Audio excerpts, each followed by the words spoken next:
Hello, students. I hope you're doing well and I hope you're training. The only person you're hurting by not training is yourself, not me. I'm getting fit. I'm 49 years old. I'll be 50 in August. I'm doing great.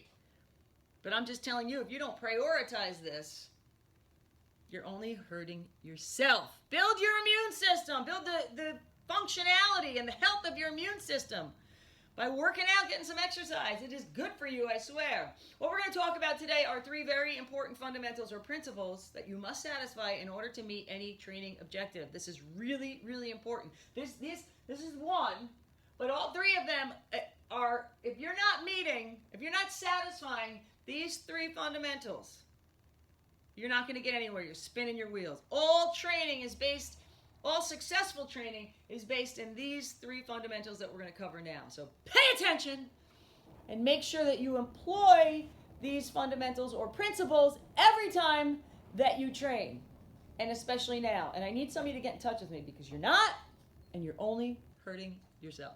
All right, the first one we're going to talk about is overload. Overload is also referred to when you are actually training as failure. But the principle of overload requires that the stress must be sufficient to result in adaptation of the musculoskeletal system. The stress must be sufficient. You have to stress the system in order for it to go through the very fascinating, incredible, difficult cellular process in becoming stronger, in meeting your training objectives, in being able to produce more force. But the stress has to be sufficient. I'm going to show you an example of sufficient and insufficient stress when I'm done explaining this to make it very clear, because this is super important. What would it look like? What are the physical symptoms of that stress? How can I tell if someone is meeting the principle of overload? Well, I might see them begin to sweat.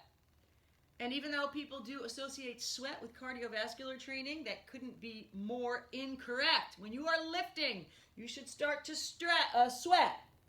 The stress of lifting, picking things up and putting them down should be enough for your body to turn on its automatic cooling system.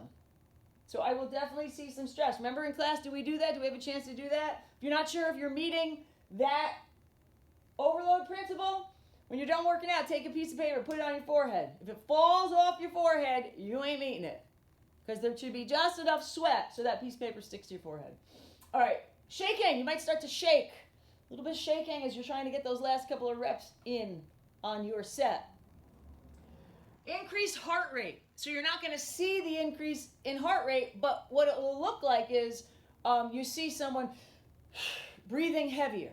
They might start to grunt a little bit, right? That has to do with an increased heart rate because your lungs take in the oxygen and then deliver it to the heart, and the heart sends it out to the working muscles. So we see that especially in cardiovascular training, but it is still present when you are effectively strength training, when you are meeting the principle of overload when you are strength training.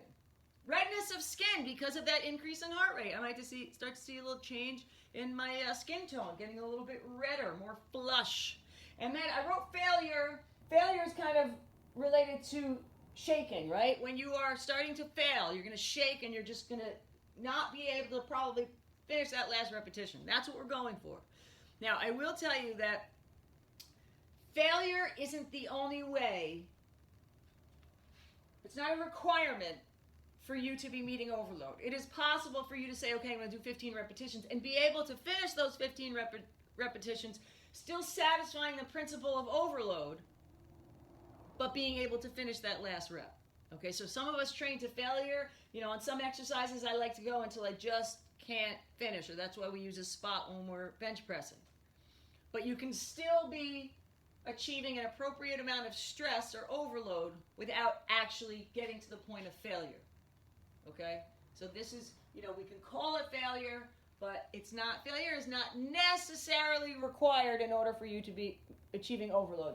I would say sweat is, the increase in heart rate or the increased breathing pace, maybe a little grunting, the redness of skin. Okay, definitely. So I'm going to demonstrate right now for you what overload will look like. All right, so I got 2 bars set up here. You will clearly be able to see the difference. This is actually one of my favorite bars, and I do use this for my light work, but what do I got on there? 5, 10, 20 pounds plus the bar. I don't know, maybe it's 24, 25 pounds. So here I go, I'm gonna do the deadlift. All the way down. 2, 3, 4. So how you guys doing? Having a good time? Working from home? That's good. Weather's nice, a little windy today. As you can see, I could probably do this for about another hour. And the only thing that would happen is that I would get bored. Okay, so, is there some neuromuscular benefit? Sure.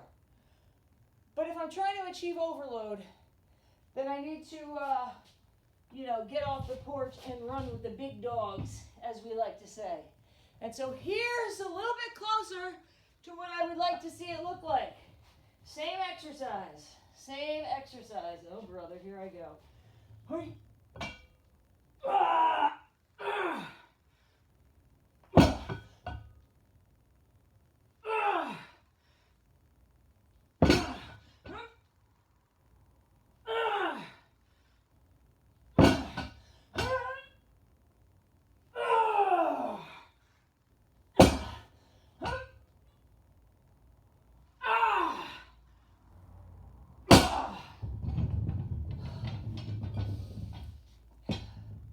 It's overload. Got it? Good. Number 2, consistency. This is really important. So I'll tell you that this is where people usually fall off. Overload, no problem. People start training, they're very enthusiastic, they get in there, and as long as they are at least being told what to do, or they're super motivated and they're going to be on the treadmill sweating, they're going to go work out for, about 2 weeks, working out really, really hard, then they miss a day, then they miss another day, then they miss another day, and then they miss a month and a year. Or some people go once in a while. You got to train with consistent regularity. So we're going to define this as training must be performed on a consistent and regular basis in order for adaptation to occur. Consistent and regular basis. So let me give you an example. You could consistently go to the gym the first Monday of every single month. The first Monday of every month, you do not miss. You get in that gym and you work out like a dog. I mean, you train your keister off. That's January. Then February, the first Monday in February comes along and you train. And then guess what?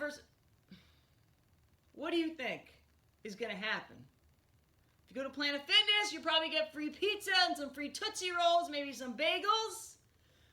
But if you're actually trying to experience some sort of training adaptation, it's not going to happen. But you are going consistently on the first Monday of every month. So that's why we're very clear to say you must train with consistent regularity. And we'll go one step further in terms of the language and say you must train with, did I say that already? Consistent regularity. See, it's in my vocabulary. Consistent regularity. That is important. So we can say consistency, but we want to be very clear that people understand it really must be done with consistent regularity. Now, that also depends on what your objective is. So the ACSM has different guidelines for different age groups and different objectives. But I would say that 3 days a week for 55 minutes is appropriate. Maybe you could do 4 days a week for 40 minutes, or 5 days a week for 30 minutes. Or 6 days a week for an hour. I don't know, but at least 3 days a week for an hour. And I will actually put a link into the announcement of the message. I'm trying to figure out how to navigate Blackboard a little bit better in terms of assignments, so please just read the announcements for now. But I will send you a link to some of the recommendations for just general health. And then, of course, the requirement or the prescription is going to vary. It's going to be different based on what your training objective is. If you want to all of a sudden become a competitive bodybuilder, you better be in the gym like 6 days a week. Maybe you can get away with 5, but you're going to be in there, hour and a half. But if you just want to maintain general health, then 3 hours a week I think would be appropriate. So again, I'll send you a link with more specific guidelines that you can review if you choose to. But again, it must be done with consistent regularity. Otherwise, it's a no good. All right, now we're going to go on to number 3, saving the best for last, which is progressive resistance. Okay, number 3, last but not least, progressive resistance. Progressive resistance is really a result of the first 2 principles. You're satisfying the principle of overload, making sure that the stress, the training load is sufficient to cause stress in order for adaptation to occur. You are doing that on a consistent and regular basis. You are training with consistent regularity. So then the result of those 2 principles, satisfying those 2 principles, is that adaptation occurs. And once adaptation occurs, then guess what? We have to increase the training load, right? So progressive resistance is defined by when adaptation has occurred, the training load must be increased in order to satisfy the principle of overload. And the principle of overload states that the stress must be sufficient in order for adaptation to occur. So it is this continuum, this continual cycle. Now, yes, there is a point at which you're going to meet your maximum threshold for strength. But really, that can take a long time. And that might not be your objective. But just understand that all training is based on this concept of adaptation and how you achieve that adaptation. And that's what these 3 principles are really defining, right? And quantifying. And so your objective may be just to remain reasonably fit and reasonably healthy. But somebody else's objective may be, to win a bench press or a deadlift competition, right? So they're always trying to get stronger. They're always trying to get stronger, employing different techniques, etc. But you both need to at least meet a minimum standard of overload, right? There has to be stress. And then you have to incur that stress on a consistent and regular basis. And when you have adapted to that stress, then you need to increase the load in order for the stress to still be sufficient to satisfy the overload objective. So they all keep going, just keep rolling it into the other, which is really kind of cool. Because it means that there's no end. Because if you stop doing it, of course, then the reverse will happen. So you want to make sure that you're at least training enough to maintain any adaptation that you've had, and hopefully you're setting new goals. And some of those goals may start to go beyond just weight training, right? Maybe there's more skills types objectives that you're trying to meet. So that's where weight training comes in, right? It's really fascinating stuff. But we're trying to keep that fascinating stuff as simple as possible in this introductory weight training class. It's just important that you understand when you train, it has to be somewhat stressful on your musculoskeletal system. You have to do it on a consistent and regular basis. And once you have achieved some level of adaptation, then you must increase the training load in order to meet that original training principle of overload. Pretty cool stuff, right? Have any questions? Let me know. And your next period of instruction is going to be on the 2 categories that all exercises fall into one of these 2 categories. And I know we talked about it, so right away you're saying, oh, I know what that's about. All right, but I'll bring that to you soon. And then right after that, we're going to talk about the really cool phases of the muscle contractions. Great stuff. I know you're excited. Every day you check and see, is there a new video? Is there a new video? I'm putting them out as fast as I can.